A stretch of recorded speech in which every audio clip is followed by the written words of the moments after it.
Hello viewers, আসসালামু আলাইকুম। আশা করি সকলেই ভালো আছেন। সো ভিউয়ার্স, আজকে আমি আপনাদের সাথে কথা বলবো ইটালিতে এখন পুলিশে চেক করতেছে, ঠিক আছে? শুধু যে বাঙালিদের চেক করতেছে তা না, এটা চেক করতেছে মোটামুটি সবাইরে। কি চেক করতেছে? শুধুমাত্র ডকুমেন্ট। তো আপনারা যারা যারা নতুন ইতালিতে আসছেন অবশ্যই একটু সাবধানে থাকবেন। যদি আপনাদের কাছে ডকুমেন্ট না থাকে তাহলে সমস্যা হতে পারে। তো আমি এই নিয়ে একটা টিকটকে ভিডিও বানাইছিলাম আমার টিকটক আইডিতে। তো এখানে অনেক বড় ভাইরা আর কি বাজে বাজে কমেন্ট করছে, তো ওইগুলো আমি কেয়ার করি না। তবে একটা জিনিস কি, আমি সতর্ক করতেছি আমার বাংলাদেশি ভাই বোনদেরকে, কারণ এই দেশে আমরা আসছি 2টা টাকা রুজি করার জন্য বা ইনকাম করার জন্য। তো আমরা যদি সাবধানে না থাকি তাহলে তো আমাদের বিপদ হয়ে গেলে, এখানে আমাদের দেখার মতো যদি আমাদের আত্মীয় স্বজন না থাকে তাহলে তো আমাদের সমস্যা।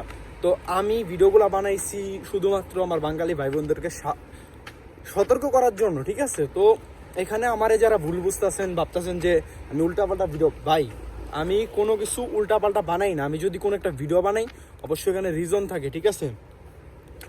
আমি জানি না আপনাদের কয়দিন হয়েছে ইটালিতে। আমার ইটালিতে যেটুকু সময় হয়েছে, আমার বয়স আন্দাজে আলহামদুলিল্লাহ আমি যেটুকু জানি আমি আপনাদের ওইগুলাই শেয়ার করতেছি। তো আপনারা যদি আমার বিশ্বাস না করেন বা আমার ভিডিওগুলো আপনাদের ভালো না লাগে, আপনারা ইগনোর করতে পারেন। তবে বাজে কমেন্ট কইরা বংশের পরিচয় দিয়ে আপনাদের আমি আশা করি লাভ নেই কোনো, ঠিক আছে? কারণ আমার সাথে আপনাদের কোনো শত্রুতা নাই। তো বাজে কমেন্ট করে কোনো লাভ নেই।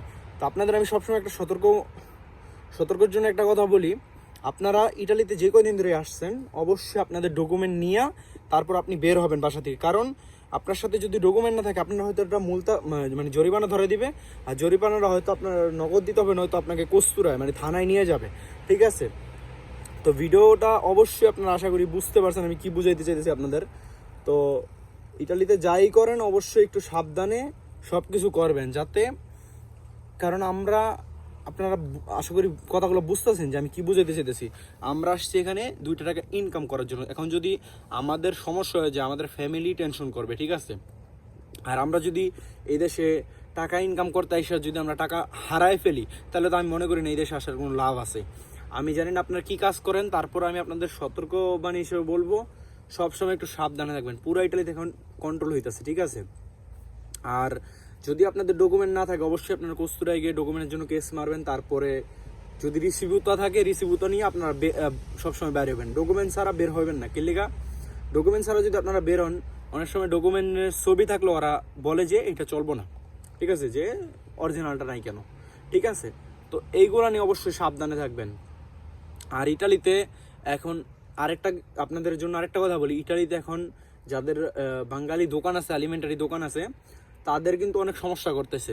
সমস্যা বলতে চেক করতেছে, কারণ অনেক বাঙালি আছে মিনরের মানে ছোটদের কাছে অ্যালকোহল জিনিসটা বেচে, ঠিক আছে? সবাই না, বাট অনেকে।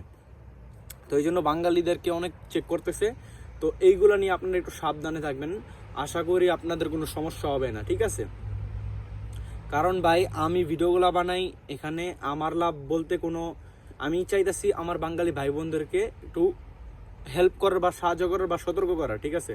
তা আমার ভিডিওগুলো যদি আপনারা না বুঝে যদি কমেন্ট করেন ভাই, তাহলে এটা আপনারা বংশের পরিচয় দিতেছেন, ঠিক আছে? তো আশা করি আমার কথাগুলো আপনারা বুঝতে পারছেন। আর নেক্সটে কী নিয়ে ভিডিও চান অবশ্যই সেটা কমেন্ট করবেন, আমি আপনাদের জন্য এরকম ভিডিও বানাবো। তো সবাই ভালো থাকেন, সুস্থ থাকেন এবং দেখতে থাকেন মারুফ ভাই ব্লগ চ্যানেলটি। আসসালামু আলাইকুম গাইস, টেক কেয়ার, আল্লাহ হাফেজ।